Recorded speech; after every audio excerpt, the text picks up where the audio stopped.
Assalamualaikum everyone, myself Musharraf, a BTech Civil Engineering student of Alia University and I'm a third year student of this college।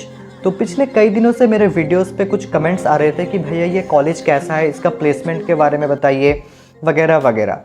तो आप सभी के उन question का solution इस video में मिलेगा। तो अगर आप मेरे चैनल पे नए हो तो मेरे चैनल को प्लीज़ सब्सक्राइब करना और वीडियो को एंड तक देखना। तो इस वीडियो में मैं बात करने वाला हूँ मेनली 3 पॉइंट्स पे। First, the placement scenario, second, the college campus, third, the best department you must choose. तो इन तीनों में से लास्ट वाला पॉइंट सबसे इंपॉर्टेंट है। आई होप कि आप लास्ट तक देखेंगे। तो बिना समय गवाए चलिए शुरू करते हैं। First of all, placement scenario की रियलिटी क्या है, एक एग्जाम्पल से मैं आप लोगों को समझाना चाहता हूँ। सपोज आपके क्लास में 100 स्टूडेंट्स हैं। अब आप लोग बताओ कि उन 100 स्टूडेंट्स में कितने स्टूडेंट्स या फिर कितने लोग टॉपर बनते हैं या फिर फर्स्ट सेकंड थर्ड रैंक लाते हैं। आपका आंसर क्या होगा? 3 to 4। ठीक है, तो इसका मतलब क्या है, एक एंटायर क्लास में 2 to 3% और 4% बच्चे ऐसे हैं जो टॉप लेवल पर है, जो रैंक सिक्योर कर रहे हैं। तो कॉलेज के प्लेसमेंट पे भी सेम सिनेरियो है कि एक डिपार्टमेंट पे सपोज 60 स्टूडेंट है, तो ऐसा नहीं है कि 60 आउट ऑफ 60 स्टूडेंट को एक अच्छा जॉब मिलेगा। ठीक है, उनमें से कोई है जो और कुछ बनना चाहते हैं, कोई बिजनेस करना चाहते हैं, कोई यूट्यूबर बनना चाहते हैं, कोई जॉब करना चाहते हैं। अभी अगर आप जॉब करना चाहते हो तो आपको क्या करना पड़ेगा, आपको खुद को ऐसे तैयार करना पड़ेगा ताकि आप वो 2 to 3% के अंदर फिट आ सको। आई होप आप लोग समझ पा रहे हो कि मैं क्या बोलना चाहता हूँ। तो मैं ये कहना चाहता हूँ कि entire the college life, 4 year BTech के लाइफ में आप ऐसा कुछ स्किल अपने अंदर डेवलप करो, ऐसा कुछ चीज़ें सीखो, ऐसा कुछ यूनिकनेस अपने अंदर लाओ ताकि आप लोगों का सिलेक्शन जल्दी हो जाए किसी भी कंपनी में, किसी भी जॉब में। सपोज एक एग्जाम्पल के साथ मैं बताना चाहता हूँ कि आप एक कंप्यूटर साइंस का स्टूडेंट हो। आप किसी तरीके से इधर उधर से होके, मैं बताना नहीं चाहता वो वर्ड्स, आप कुछ भी करके सेमेस्टर में अच्छे मार्क्स ला रहे हो लेकिन आपको कोडिंग का बेसिक नॉलेज उतने अच्छे से नहीं पता, कोई लैंग्वेज आपको ठीक ठाक से नहीं आता, या फिर आप सिविल इंजीनियरिंग के स्टूडेंट हो, आप सेमेस्टर में अच्छे मार्क्स लाते हो लेकिन आपको ऑटोकैड नहीं आता, आपको ड्राइंग डिज़ाइन नहीं आता, तो तब आपका जॉब मिलना थोड़ा मुश्किल हो जाएगा। लेकिन अगर कोई बच्चा सारा स्किल अपने अंदर डेवलप करेगा, अगर कोई सिविल इंजीनियर अच्छे से ड्राइंग, डिज़ाइन, ऑटोकैड वगैरह सीखेगा, थोड़ा बहुत अगर उसका कोडिंग में नॉलेज है तो वो अप्लाई करेगा, तो उसका जॉब मिलने का परसेंटेज दूसरों से बहुत ज़्यादा हाई हो जाएगा। ठीक है, तो ये जस्ट सिनेरियो है। तो इससे क्या समझ में आता है कि जॉब, प्लेसमेंट, ये सब आपके हाथ में ज़्यादा है, ना कि कॉलेज के हाथ में।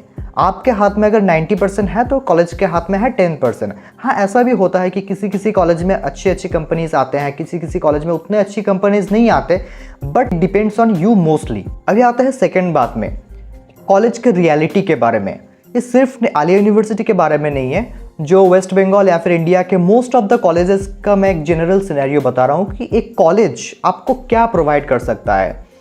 जब कोई स्टूडेंट कॉलेज के बारे में सोचता है, उसमें एडमिशन लेने के बारे में सोचता है, तो उसके दिमाग में पहले ही ख्याल आते हैं कि ये कॉलेज जॉब देता है कि नहीं, प्लेसमेंट देता है कि नहीं।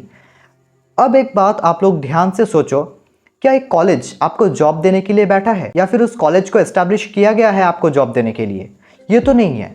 एक कॉलेज आपको क्या प्रोवाइड करेगा? एक कॉलेज आपको प्रोवाइड करेगा अच्छी फैकल्टीज, अच्छा environment, a good library and competition का एक एनवायरनमेंट आपको देगा जहाँ की दूर दूर से बच्चे आ रहे हैं आपको compete करने, ताकि आप खुद के पोटेंशियल को समझ सको। तो अगर हम आलिया यूनिवर्सिटी की बात करें तो यहाँ पे लगभग हर डिपार्टमेंट में IITian प्रोफेसर्स है जो आपको बहुत अच्छी तरह से समझाते हैं। अगर आप पर्सनली उनके पास जाओ तो भी वो बहुत अच्छी तरह से आपको सब्जेक्ट को डिस्क्राइब करते हैं या फिर पढ़ाते हैं। सेकेंडली, यहाँ पे है बहुत अच्छी लाइब्रेरी जहाँ पे बहुत सारे बुक्स आप लोगों को मिलेगा, रीडिंग एरिया मिलेगा जहाँ जाके आप फ्रीली बुक्स पढ़ सकते हो, अपने टाइम को यूटिलाइज कर सकते हो।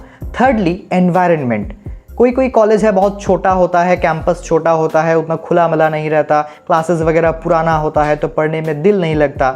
लेकिन बहुत सारे कॉलेजेस ऐसे हैं जहाँ पे बहुत सुंदर एटमॉस्फेयर है, जैसे आलिया यूनिवर्सिटी की बात मैं कर सकता हूँ। पेड़ पौधे हैं, ग्रीनरी है, बहुत सारे ओपन एरिया है, क्लासरूम्स वगैरह बहुत अच्छे हैं, स्मार्ट रूम है। तो अगर आप उन सभी चीज़ों को देखोगे, उस पॉइंट्स ऑफ व्यू से देखोगे, तो ज़रूर आपको एक कॉलेज अच्छा लगने लगेगा।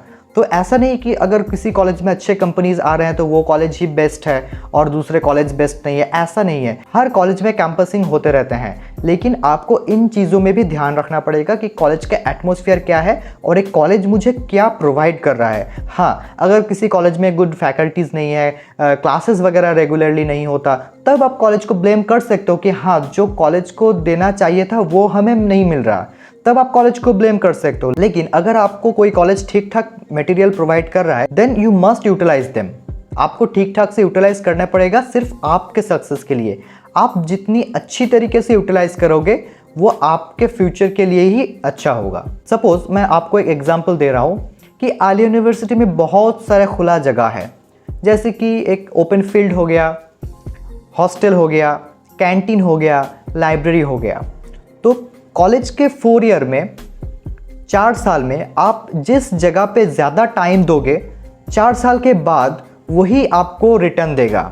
जैसे कि अगर आप फुटबॉल ग्राउंड में ज़्यादा टाइम स्पेंड करोगे तो ऐसा प्रोबेबिलिटी है कि आप फुटबॉलर बन जाओ, ठीक है, या फिर फुटबॉल के मतलब फुटबॉल लवर बन जाओ या फिर गेम लवर बन जाओ। ठीक वैसे ही अगर आप कैंटीन में ज़्यादा वक्त ज़ाया करोगे तो हो सकता है कि आप फूड लवर बन जाओ।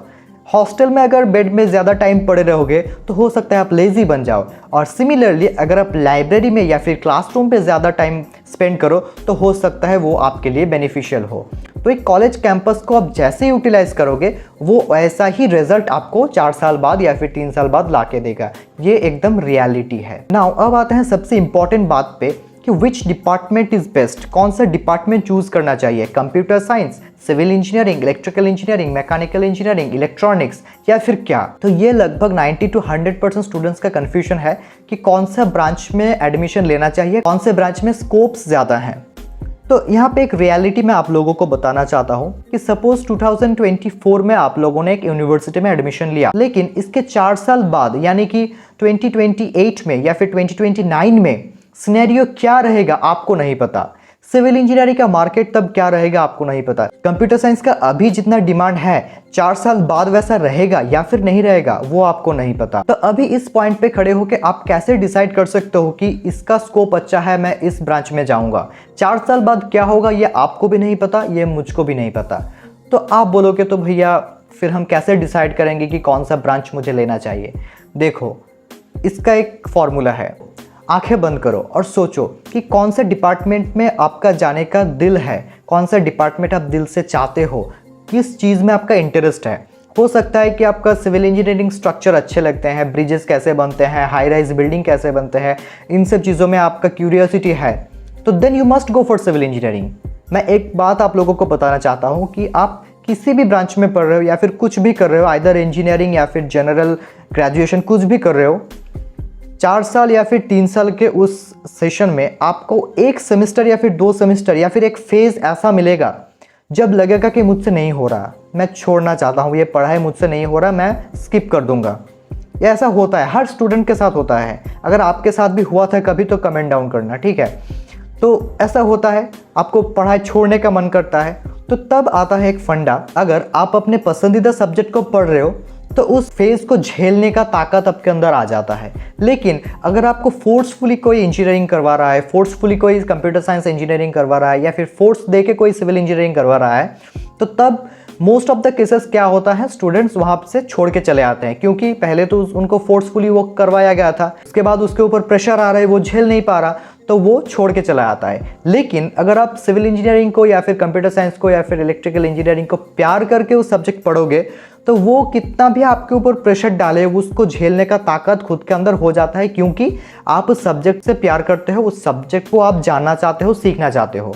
तो आई होप आप लोग समझ गए होंगे कि कौन सा डिपार्टमेंट आपको लेना चाहिए। फिर भी अगर आपको समझ में नहीं आ रहा तो एक काम करो, लिस्ट बनाओ कि सिविल इंजीनियरिंग का क्या क्या टॉपिक होता है एंटायर 4 ईयर में, कंप्यूटर साइंस का क्या क्या होता है। ऐसे जो जो डिपार्टमेंट आप पढ़ना चाहते हो या फिर थोड़ा बहुत नॉलेज है आप लोगों के अंदर, तो उन सभी डिपार्टमेंट का एक लिस्ट बनाओ कि कौन से डिपार्टमेंट पे क्या क्या सब्जेक्ट है। उसके बाद यूट्यूब पे न्यूमरस वीडियो अवेलेबल है, जस्ट उस टॉपिक को सर्च करो कि उस टॉपिक में क्या पढ़ाया जाता है। Suppose transportation engineering civil engineering का एक सब्जेक्ट है, इसमें क्या पढ़ाया जाता है, या फिर मशीन लर्निंग कंप्यूटर साइंस में इसमें क्या पढ़ाया जाता है। ऐसे ही ले लिया इलेक्ट्रिकल का एक सब्जेक्ट, इसमें क्या पढ़ाया जाता है। ऐसे तुम 1 हफ्ता या फिर 10 दिन खुद के ऊपर टाइम दो, देखो कि कौन सा चीज़ आपको अट्रैक्ट कर रहा है, जिसमें लगे कि हाँ इसमें मुझे अट्रैक्शन हो रहा है, तो then you must go for that. और एक बात, इतने सारे डिपार्टमेंट्स आपके सामने हैं, ठीक है, तो जिस डिपार्टमेंट पे आप अपने सच्चे दिल से जाओगे और सच्चे दिल से ईमानदारी के साथ 4 साल पढ़ाई करोगे, तो डेफिनेटली वो डिपार्टमेंट आपको कुछ ना कुछ वर्थ देगा, कुछ ना कुछ आपको बेनिफिट ज़रूर देगा। अगर आप ठीक ठाक से 4 साल पढ़ाई करो, कोई बैक नहीं लगे, कोई सप्ली नहीं लगे, अगर लग भी जाए तो भी आप अगर रिकवर कर लो और सब्जेक्ट को अच्छी तरह से सीखो, कोर सब्जेक्ट को अच्छी तरह से समझो और वास्तव जीवन में अप्लाई कर सको, तो आपको जॉब करने से कोई नहीं रोक सकता। ये 100% लिख सकते हो आप। तो आई होप आप लोगों का कन्फ्यूजन क्लियर हो गया होगा। अगर आप इस साल AVAT या फिर आलिया यूनिवर्सिटी एडमिशन टेस्ट पे अपियर हुए थे तो आपका रैंक प्लीज़ कमेंट में लिख देना। और अगर आप अगले साल AVAT देना चाहते हो तो मैं एक बात आप लोगों को सजेस्ट करना चाहता हूँ कि हमारे यूनिवर्सिटी का एक पास आउट भैया है जिनका नाम है आमिर सोहेल बिल्टू, उनका चैनल का लिंक आपको डिस्क्रिप्शन में मिल जाएगा। तो वो कोर्सेस लाते हैं AVAT के लिए और बहुत सारे एग्जाम्स के लिए। डिस्क्रिप्शन बॉक्स में डिटेल दिया हुआ रहेगा, यहाँ भी आप देख सकते हो, तो उनसे कांटेक्ट करके आप बैचेस ज्वाइन कर सकते हो। तो ये कोई प्रमोशनल वीडियो नहीं है, भैया के साथ मेरा बहुत अच्छा रिश्ता है और जस्ट आप लोगों के अच्छाई के लिए मैं बता रहा हूँ, तो you can contact with them. तो आज का वीडियो बस यहीं तक था। अगर कुछ भी हेल्प हुआ तो प्लीज़ वीडियो को लाइक करना एंड मेरे चैनल को सब्सक्राइब करना। मिलता है जल्दी नेक्स्ट कोई वीडियो पे। Till then stay tuned, good bye, thank you, जय हिंद, अल्लाह हाफिज़।